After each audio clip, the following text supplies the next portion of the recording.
예, 오늘 한 번을 제 옆에 모셨는데요.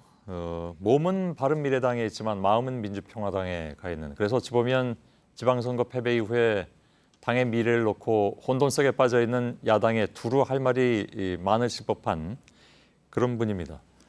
민주평화정책연구원장을 맡고 있는 바른미래당 이상돈 의원을 제 옆에 모셨습니다. 어서 오십시오. 네, 안녕하십니까. 예. 네. 보수 진영의 대표적인 정치학자셨습니다. 지금 현실 정치에 몸담으신 지가 얼마 안 됐는데 네. 상황은 참 여러 가지로 네, 변화무쌍하게 됐습니다. 꼬였다는 그런 생각도 네, 하게 되고. 이렇게 뭐 제 의도한 바는 상당히 거리가 있게 예, 이렇게 그렇게 흘러가고 됐습니다. 있죠. 네. 예, 바른미래당의 같은 비례대표 의원들이 몇 사람 있잖아요. 네. 출당시켜달라고 이제 다시 얘기를 했는데 네. 그동안에 안철수 전 대표가 출당은 안 된다고 지난번에 이제 못을 박은 바도 있고. 네, 그렇죠. 네. 예, 이제 뭐 당도 좀 놔줄 상황이라고 판단하십니까? 어떻습니까? 뭐 저하고 같은 처지에 있다고 말할 수 있는 박주현 의원, 장정숙 의원은 뭐 그걸 강경하게 요구하고 또 가능성이 있다고 보는데 예, 저는 뭐 그렇게 되기가 좀 어렵지 않나 합니다. 왜냐? 예, 그 문제를 책임지고 해결할 만한 그 리더십이 없다. 바른미래당이 없습니다. 예. 그래서 이거 어떤 결정도 하기가 거기는 어려울 것이다. 저는 이렇게 보고 하긴 있습니다. 그런 생각도 드는군요. 네, 안철수 후보는 원래 오늘 뭐 들어온다는 얘기가 있다가 오늘 또 안 들어온다고 하니까 뭐 내일 이후에 이제 귀국을 하겠습니다만은 이 문제를 정리할 생각이 있을 것처럼 보이진 않는다 그런 말씀이시죠? 그 문제에 대해서 아무런 의견도 내지 않을 것입니다. 네. 예.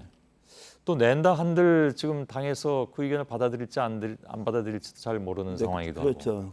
여튼간에 그걸 책임지고 해결할 사람이 저는 없다 이렇게 보고 있습니다. 예. 지금 당의 투탑이라고 할 수 있는 유승민 전 대표, 안철수 전 의원이 지금 하여간 안 보이는 그런 상황에 네. 대해서 혹시 이런 상황을 미리 좀 내다 보셨습니까? 네, 그렇죠. 저는 그 유승민 의원은 대표가 바쁘기 때문에 비교적 저하고 좀 쉽게 얘기할 수 있는 이혜원 의원을 통해서 예. 두 차례인가 세 차례인가 좀 제가 좀 경고를 줬죠. 그렇게 돼서 합당한다고 될 일도 없고 예. 내가 보기엔 유승민 의원이 다친다. 심각하게 훼손을 입는다. 예. 그걸 좀 제발 좀 제가 구글들도 뭐가 문제인가 하는 걸 미리 좀 사전에 얘기하고 예. 상당히 전달된 거 됐다고 봅니다. 예. 그런데 불구하고 아마도 이제 유승민 의원이 그 자기 현역 의원 9명 그 정도니까 교섭단체가 무너지고 예. 일단 당을 끌고 갈 수 없으니까 좀 그런 선택을 한 것 같습니다. 처음부터 저는 이게 예. 실패한다고 봤어요. 그런가요? 네. 안철수 전 의원은 사실상 정계 은퇴 수순에 들어갔다라고 말씀을 네. 네. 하셨습니까? 어떤 근거로 그렇게 말씀하셨습니까? 지금 뭐 대충 중간에 그렇지 않습니까?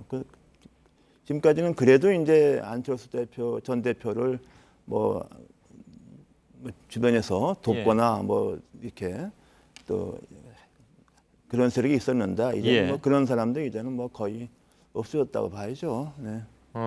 근데 아무튼 본인은 성찰의 시간을 갖는다고 했기 때문에 혹시 그러면 이번 그 미국행 이후에 다시 돌아오면 거치 문제를 보다 확실하게 얘기할 거라고 예상을 하고 계십니까? 근데 뭐 제가 생각하기에는 그렇게 하기는 이제 너무 늦지 않았는가. 그리고 저 김동철 의원이나 저도 뭐 좌표가 잘 알지 않습니까? 예. 박주선 의원이나 김동철 의원이 이렇게 안철수 대표를 이렇게 좋아하거나 이런 건 사실은 아니죠. 예. 그 너무 늦었다는 건 어떤 말씀이십니까? 그러니까 안철수 대표가 이제는 다시 그 당을 장악하기는 저는 더 안 된다고 봅니다. 예. 그러니까 너무 늦었다라는 것은 안철수 전 대표가 현실 정치에 다시 복귀하기에는 너무 늦었다 그런 말씀인가요? 모르겠어요. 또 다른 당을 창당할지는 모르겠는데 예. 지금 현재의 바른미래당을 다시 그 당 대표를 출마해서 당선이 돼서 당을 끌고 가는 이런 일은 이제는 좀 어렵지 않는가 봅니다. 예. 뭐 돌아오면 어떤 식으로든 입장은 내놓을 테니까 그건 뭐 지켜보도록 하죠. 네, 그렇죠.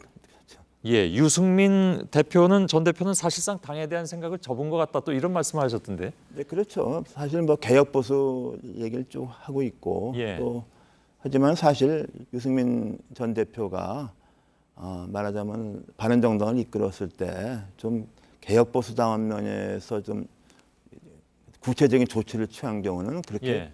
별로 보기 어려웠어요. 여하튼간에 저는 유승민 전 대표가 추구하는 가치는 제가 뭐 100% 공감을 하는데 예.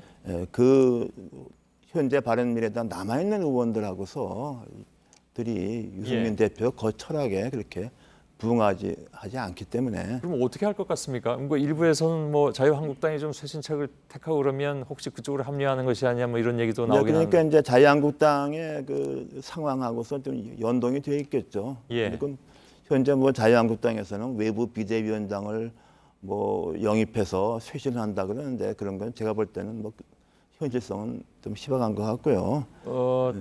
그 당시 네. 왜 비대위원도 하셨지 않습니까? 네, 네. 그 당시 당명은 그 당시 이제 한나라당이었죠. 비대위원 들어가서 이제 그러면서 당명을 새누리당으로 이름을 바꿨죠. 바꿨고. 네. 네. 그때는 상황이 다르죠. 왜냐하면 어떻게 다릅니까? 그때는 그 박근혜라는 그야말로 미래 권력이라고 봤던 예. 박근혜 비대위원장이 있었고 그러니까 사람이 바뀌지 당 존립이 흔들리지 않지 않았습니까? 예. 그리고 이제 외부 비대위원 몇 사람 영입하고 예. 정책 같은 거 다 바꿔서 그래서 총선에 성공을 했는데 지금은 뭐 그럴 만한 사람이 일단에 보이지가 않고 예. 또 외부에서 이렇게 들어가서 그 사실 국회의원들 100명 되는 집단을 이끈다는 게 그게 쉬운 보통 건 일이 아니죠. 아닙니다. 예. 웬만한 사람 할 수 없어요. 예. 그렇기 때문에 그리고 또 더 중요한 것은 총선이 지금 너무 많이 남아 있습니다. 예. 그게 이제 내년 겨울 12월쯤 돼야 뭐 비대위원이고 뭐 총선 얘기가 나오지. 지금 당장 중요한 것은 이제 원구성하고 상임위원장 뭐 배분 뭐 사실은 아마 한국당 의원들도 이제 아마 그걸 더 신경을 쓸 겁니다. 예. 네. 중앙당은 거의 해체 수준으로 가겠다. 그 말이 그렇죠. 그 뭐 정당의 원내라는 것은 그것은 이제 바람직한 겁니다. 우리나라처럼 정당이 국회도 사무실 있는데 당사를 또 만들어 놓고 과거는 당 대표도 아니고 당 총재였잖아요. 지금도 최고위원이 여러 명 있어요. 그리고 그래서 대표 최고위원이 대표입니다. 예. 그래서 그런 구조의 정당을 갖고 있는 나라는 이거 뭐 세계 좀 보기 드문 경우죠. 그러니까 그래서 근데 당을 그건 맞는 최대한 얘기인데. 축소해서 해체 수준으로 간다는 것은 그러면 바른 방향이라고 보신다는 다른 말씀? 방향인데 예. 과거부터 한나라당부터 그런 얘기가 당의 위기에 있을 때는 그런 얘기를 냈는데 사정이 좋아지면 그걸 한 번도 지킨 적이 없어요. 예. 그리고 사실은 그 문제는 한 개의 정당보다는 우리나라의 모든 정당의 구조를 그야말로 정치권이 개혁할 문제지 예. 어느 한 당에서는 당대표하고 뭐 그렇게 다 해체해버리고 원내대표가 사실상 대표다 이렇게 하기는 좀 어려운 문제라고 봅니다. 예. 원내대표가 대표라는 얘기는 어저께 김성태 원내대표가 하진 않았습니다. 네. 근데 이제 사실 그 당 중앙당 해체하고 한다는 것은 뭐냐면 대표 체제보다는 이렇게 미국식으로 그리고 중앙당은 말하자면 당권을 가진 대표가 아니라 당의 정책을 개발하고 홍보하고 뭐 말하자면은 뭐 그런 미국의 그 중앙위원회 같은 그런 구상이 이제 정당의 원내화죠. 그러면서 이제 원내 중심으로 가겠다라는 것이 그렇죠, 김성태 그렇죠. 원내대표의 주장이었는데 당장 오늘만 해도 김성태 권한대행은 물러나라고 또 얘기가 나와서 이게 사실 지금 야권의 상황이 하루가 다르게 좀 바뀌는 그런 근데 상황. 그런 것이 과연 그 간단한 한 원내대표도 불순 얘기할 수 있는 건 아닙니다. 좀 공감도 있어야 되고 제가 말씀드린 바처럼 과거에도 나온 얘기를 어려울 때마다 이런 얘기를 하고 또 총선 때하고 좋아지면은 언제 그랬느냐 했던 그런 정과가 있기 때문에 저도 그 문제는 이렇게 진정성이 또 희박하다고 봅니다. 예. 그나저나 바른미래당에 지금 좌우지간 몸은 소속이 되어 계시잖아요. 네, 그렇습니다. 네. 좀 잘 뭉쳐보자라는 취지로 워크숍을 했는데 거기 안 가셨죠? 갈 리가 없죠. 그리고 저는 지금 뭐 당원권 정지인가요? 뭐 이렇게 된 상황이기 때문에 그렇습니다. 예. 가시고 싶어도 못 가는 상황이네. 가고 싶지도 않지만은 뭐 그리고 또 이제 사실 그 정당 이렇게 정치 현실 정치 해보니까 또 이제 그런 과정에서 인간적인 관계 같은 것도 많이 있지 않습니까? 뭐 그래서 뭐 그런 부분도 제가 지난번에 거치 결정에 많은 영향을 줬죠. 네. 그런데 좌우지간 그런 바른미래당의 상황을 보자면 물론 뭐 마음은 거기에 계시지 않지만 지금 그 이른바 이제 통합의 두 축이 빠져 있는 상황입니다. 한 사람은 두음 불출이고 한 사람은 아직 귀국을 안 했고 이런 상태에서 당이 그러면 계속 지금 사실 이번 지방선거에서는 거의 그 한 사람도 당선을 못 시킨. 네, 그렇죠. 한 사람도 당선시키지 못할 뿐더러 예. 바른미래당은 선거 자금으로 정부로부터 선관위에서 무려 100억 원을 지원받았습니다. 예. 그 결과물은 너무 처참한 거죠. 예. 그거에 비해서 민주평화당은 4분의 1, 25억 수준의 지원을 받아서 예. 뭐 그런대로 뭐 단체장 5명 등등 했으니까 그래도 뭐 최소한도의 좀 면피는 했다고. 물론 그것은 참패한 거죠. 호남 예. 단독법은. 하지만은 뭐 바른미래당에 비교해 볼 것 같으면은 바른미래당의 성적은 이건 좀 그건 불가능한 점수죠. 예. 그럼 당이 제대로 유지될 수 있을 것이냐? 네, 근데 이제 당이라는 게 우리나라에서 창당은 많이 하지만 이렇게 당을 해체하는 경우는 별로 없지 않습니까? 그렇죠. 어딘가 좀 마지막 총선 끝나고 나서 그 석이 확 줄어버리면은 예. 딴 데 합당하고 하는데 그게 뭐냐 그러면 총선 계기에서 당이 변화가 생기지. 예. 우리는 그 정당이라는 게 국회의원 머리 숫자 이거 가지고서 주는 정당 보조금이 제일 크지 않습니까? 예. 예. 그러니까 국회의원이 있는 한 당은 유지가 됩니다. 근데 그게 참 아이러니라고 저는 생각합니다. 예. 아니 그러면 제가 그럼 마지막 질문을 드려야 될 텐데요. 네. 뭐 지금 야권 개편 얘기도 많이 나오고 있고 네. 뭐 등등 그렇습니다. 합종 연행 얘기도 나오고 있고 하는데 최종적으로는 어떤 모양으로 마무리될 것 같습니까? 저는 제가 생각하기에는 현재 문재인 정권이 좀 정책이 어떻게 보면 한쪽으로 좀 기울었다 이런 평가가 좀 앞으로 나오게 되면은 예.